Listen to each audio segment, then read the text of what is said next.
மதிவாணன், முதலமைச்சரை அப்பா அப்படின்ட்டு சொல்ற கேள்வி, பட்ஜெட் கூட்டத்தொடர், அப்புறம் பெண்களுக்கான கல்வி, கூட்டணி கட்சிகளின் கருத்து, பெண்களுக்கு எதிரான பாலியல் குற்றங்கள், சோசியல் மீடியா பார்ப்பீங்களா, வெளி மாவட்ட பயணம், மணிப்பூர்ல குடியரசுத் தலைவர் ஆட்சி, ஒரு 9 கேள்விக்கு பதில் கொடுக்குறாரு. இதெல்லாம் பேசி முடித்த பிறகு சார் ரொம்ப அரசியல் ரீதியான விமர்சனங்கள் இந்த வீடியோவுக்கு, உங்களில் ஒருவன் முதலமைச்சருடைய வீடியோவுக்கு எதிர்கட்சி தலைவர்களுடைய அரசியல் ரீதியான விமர்சனம் இன்னும் வரல. ஆனா அதுக்கு முன்னால இயக்குனர் பா ரஞ்சித் இதுக்கு ரியாக்ட் பண்ணியிருக்காரு. அதை நான் உங்ககிட்ட கேள்வியா கேட்கலாம்னு நினைக்கிறேன். நீங்க உங்களுக்கு பதில் இருக்குன்னா நீங்க சொல்லலாம். சரியா சரியா கேட்கலாமா? நீங்க என்ன கேட்கணும் நீங்க தான் சார் முடிவு பண்ணணும். நான் எப்படி அதை முடிவு பண்ண முடியும்? இந்த சாதிய ரீதியான வன்கொடுமைகள் இங்க தங்கு தடையின்றி நடக்குது. கடந்த சில தினங்கள்ல மட்டும் பல வன்முறை சம்பவங்கள் தலித் மக்கள் மீது நிகழ்த்தப்பட்டிருக்கு.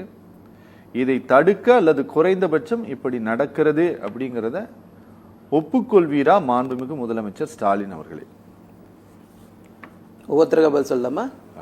முதல்ல இதுக்கு சொல்லிருங்க. சொல்லிடுறேன், எல்லாருக்கும் சொல்லிடுறேன். நான் யாருக்கும் பதில் சொல்லாமலாம் போற ஐடியா இல்லை, கண்டிப்பா பதில் சொல்றேன். முதல்ல ஃபர்ஸ்ட் பேசின பொங்கலூர் மணிகண்டன் அவர் என்ன சொன்னார்னா, ஷூட்டிங் நடத்துறாங்க அப்படின்னாரு. இந்த முதல் வார்த்தையை 2 பேரும் சேர்த்து ஒரே ஒரு 30 செகண்ட்ல சொல்லிடுற.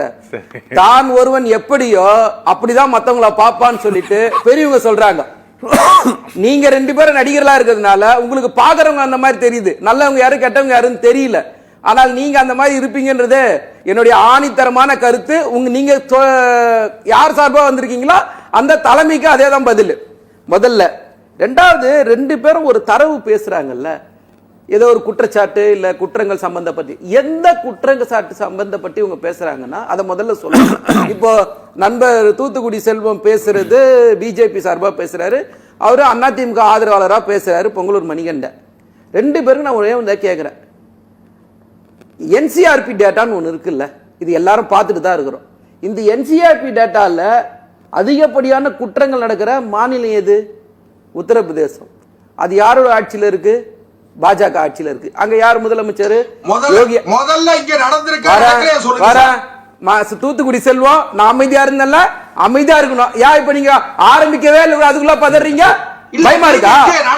பயமா இருக்கா? உண்மையிலேயே வந்து பயமா இருக்கா?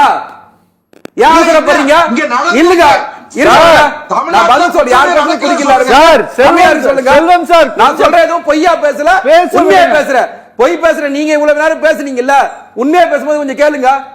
என்சிஆர்பி டேட்டால யாரு முதலிடனா உத்தரப்பிரதேசம் தான்.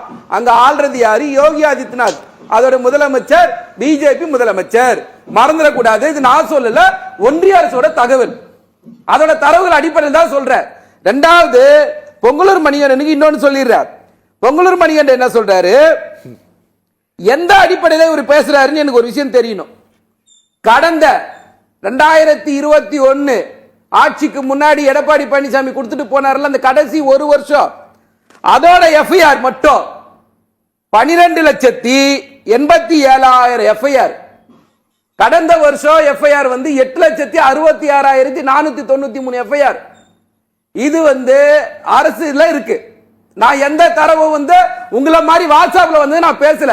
உங்க 2 பேருக்கு தரவு நான் அனுப்புறேன். நான் தயாரா இருக்கேன் நான் பேசுற வார்த்தைக்கு. இன்னொன்னு, நீங்க 2 பேரும் சகோதரர் தூத்துக்குடி செல்வத்துக்கு நீங்க ஈஸியா பிரிஜ் பூஷன் சிங்க மறக்க கூடாது, குல்தீப் சிங்கர் மறக்க கூடாது, சாட்சி மகராஜா மறக்க கூடாது, எல்ஜி அக்பர் மறக்க கூடாது. ஹலோ, அமைதியா இருந்தல்ல, இருங்க வர இருங்க வர கூட்டணியே கிடையாது, இருங்க வர ரெண்டு பேரும் வர பேசுற. இதெல்லாம் யார் தெரியுமா? உங்க கட்சியில எம்பியா, எம்எல்ஏவா, அமைச்சரா இருந்தவங்க. இது அந்த பக்கம் ஒருத்தர் இருக்காரு பத்தினா, பொங்கலூர் மணிகண்டன். உங்க பேர்ல ஒருத்தர் மணிகண்டன் பேர் வச்சு ஒரு அமைச்சர் இருந்தா தெரியுமா உங்களுக்கு? ஒரு நடிகைய எந்த வழக்குல உள்ள போயிட்டு வந்தார் தெரியுமா ஜெயிலுக்கு? அவரு மறந்துட்டீங்களா? உங்க பேர் தான் மணிகண்டன், அவருக்கு மறந்துடாதீங்க. இன்னைக்கு எடப்பாடி பழனிசாமி பதில உட்கார்ந்திருக்காரு. எங்களை பார்த்துலாம் பேசக்கூடாது. ஒரு குற்றம் நடக்குது, ஒரு தப்பு நடக்குது, நடந்த உடனே என்ன மாதிரி நடவடிக்கை எடுக்கிறோம்? உங்களை மாதிரி டிவி தெரிஞ்சு பார்த்துன்னு நாங்க சொன்னோமா? ஏதாவது ஒருத்தர் அமைச்சர் பேசியிருப்பாரா? அதிகாரிகள் பேசியிருப்பாங்களா? யாராவது அமைதியா இருந்தல்ல, தூத்துக்குடி செல்வம் அமைதியா இருந்தா இன்னும் முதல் இவர் 7 கேள்வி கேட்டிருக்காரு. 7 கேள்வி கேட்டிருக்காரு. இருங்க வர முதல்ல 2 பேருடைய முகத்திரை எனக்கு கீழ்ச்சிட்டு வர அடுத்தது வர சார். முதல்ல நான் பேசுறது தரவுகள் அடிப்படையில பேசுற அரவிந்தாக்ஷன், என்னென்ன தரவுகள்லாம் என்ன இருக்குதுன்றத வெளிப்படையில பேசுறேன். அடுத்தது வந்து அவர் என்ன சொல்றாரு, சட்ட ஒழுங்கு அப்படின்னு பேசினார் தூத்துக்குடி செல்வம். நீங்க எல்லாம் பேசலாமா குஜராத் கலவரத்துல? யார் சார் முதலமைச்சர்? சார் இருங்க, நான் பேசுறேன். நான் சொல்றேன், நான் பேசுறதுக்கு முதலமைச்சர் பதில் சொல்றேன். எங்களுக்கு தவிர்த்து போறதுக்கு எவ்வளவு நேரம் சார் ஆகும்? நாங்க பதில் சொல்றோமா இல்லையா சார்? இன்னைக்கு உங்களை மாதிரி சார் ஓடி ஒளிகிறோம்.